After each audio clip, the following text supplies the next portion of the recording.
Welcome back to another video, folks. A little bit of a bonus video, this one. It's in addition to the other videos. If you haven't been watching the ones I've been making, check them out. They're all on the YouTube channel. A new one out this morning, a new one coming tomorrow, 5 Minute Friday tomorrow. This one though is prompted by a bit of chat on one of the Facebook pages about whether you need a stopper on a figure of 8. So I thought I'd make a quick video about it. It's only a little short one, like I say, a bonus one. My take is that I think it's a good idea to teach novices to tie a stopper on their figure of 8, and I'll explain why in a minute. There's a couple of caveats though.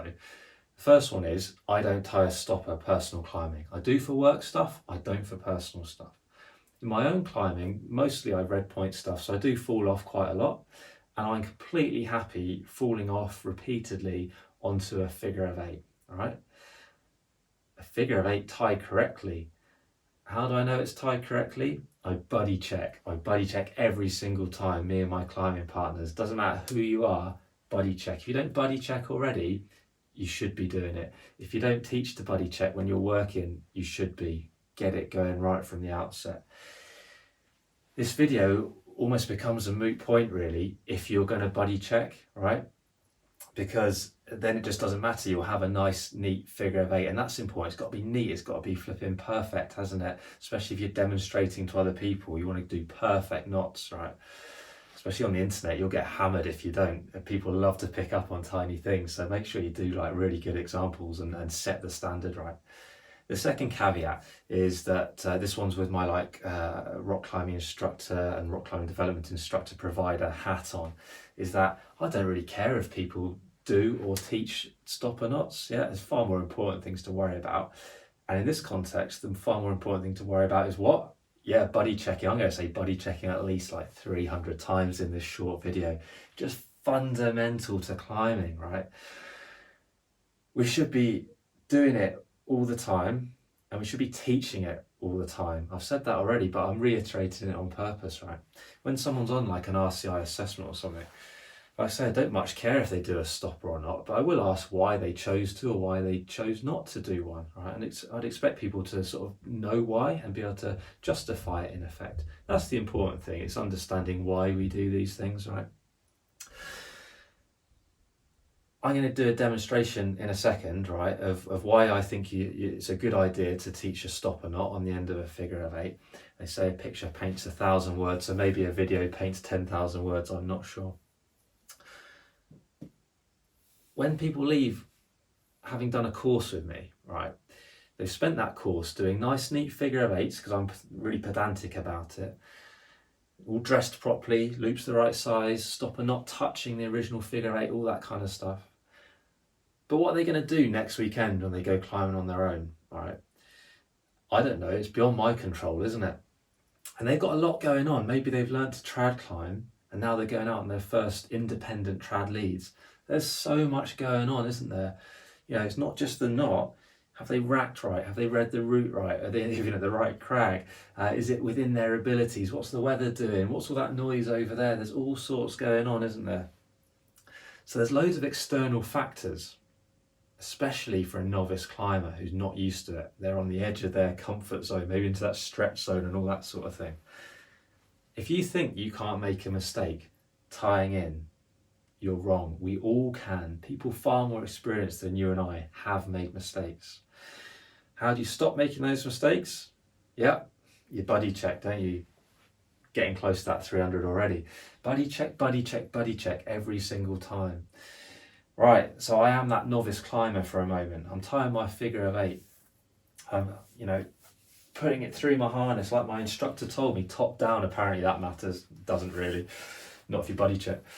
At this point, right, I've done my original 8, poke that through, great. Then my mate starts talking to me because they're nervous. They got a bit of verbal diarrhea from nerves, and I get distracted. It's bad, isn't it? We shouldn't talk to our mates, particularly when they're tired. Just let them concentrate for a moment. I'm distracted by the squirrel over there in the tree. I'm distracted by the jingle jangle of hexes over there. So much going on, isn't there, to a new trad climber? Any climber, but trad especially.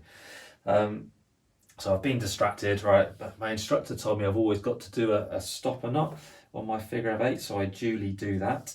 Okay, what they didn't stress enough to me was the importance of buddy checking. So what I've got there is a figure of 8 and a stopper, but I'm kind of oblivious to that because I'm all excited about the climb now. I'm going to climb up Sling Mountain, right? Off I go.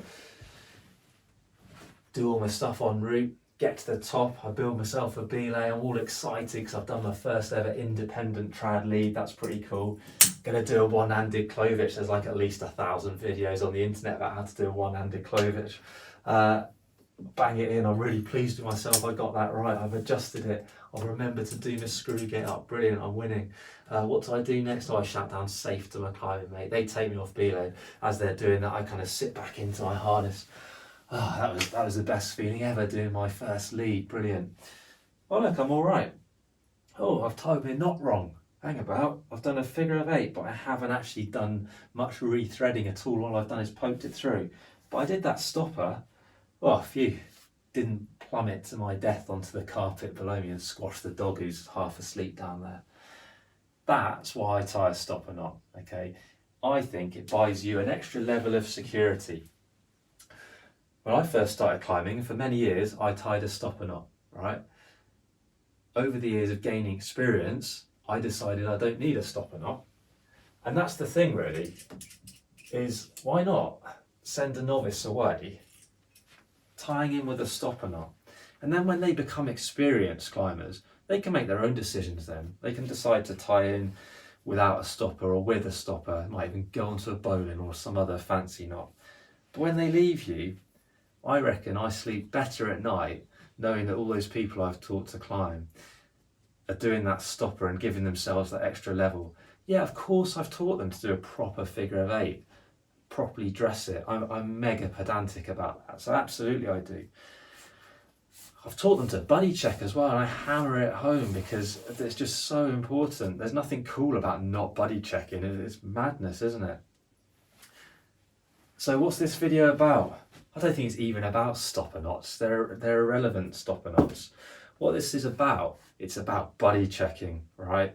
That's so much more important than a stopper knot.